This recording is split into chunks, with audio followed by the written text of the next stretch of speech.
It was 8:30 at night when I pulled into the Bojangles parking lot, craving the Cajun filet biscuit to eat. As I walk up to the door, I notice the open sign flickering. Shrugging, I stepped inside. The air was cold and the place was empty, even though I could hear the sizzle of the fryer in the back. The cashier, a guy who looked like he hadn't slept in days, gave me the strangest look when he took my order, but I thought nothing of it. As he turned to get my food, I noticed a shadow move in the corner of the restaurant. A man 6'4" stood there just staring at me. Startled, I grabbed my order and left, feeling like someone, or something, was watching me the whole time.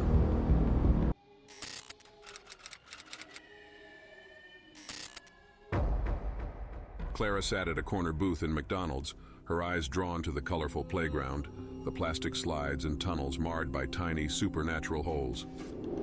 She watched as one of the tunnels seemed to stretch with its holes growing wider. She could have sworn she saw something move within. Just then a child crawled inside. The holes opened like mouths, and the playground devoured the children whole, piece by piece. Clara ran from the McDonald's, traumatized by what she'd seen.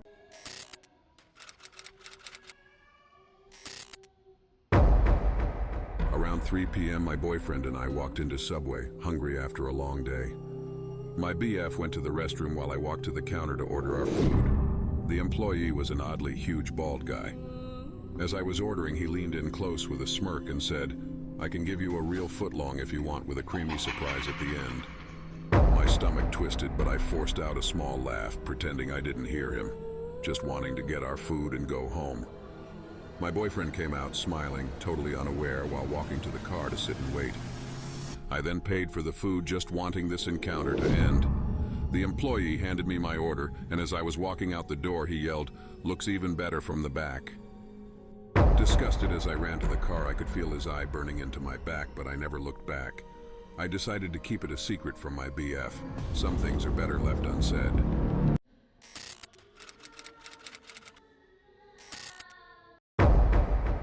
I walked into Chick-fil-A during what should have been one of the busiest times, but the place was nearly empty. As I approached the counter, the two girl employees at the counter smiled and waved at me uneasily. I ordered my meal. The girls' eyes never left mine, staring like vultures. After I paid, one of them leaned in and asked, "Are you sure you don't want extra Chick-fil-A sauce?" I shook my head no. The other girl giggled, walking towards me as she slid me a few packets. "Just take them," she whispered, sounding urgent, almost like I need them.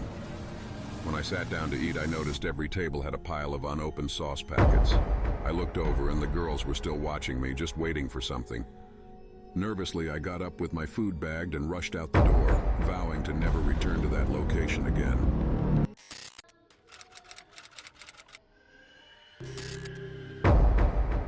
I walked into Taco Bell at 2 a.m., desperate for a Baja Blast and a soft taco. The cashier, a girl with the face of a goddess and voice of an angel, took my order.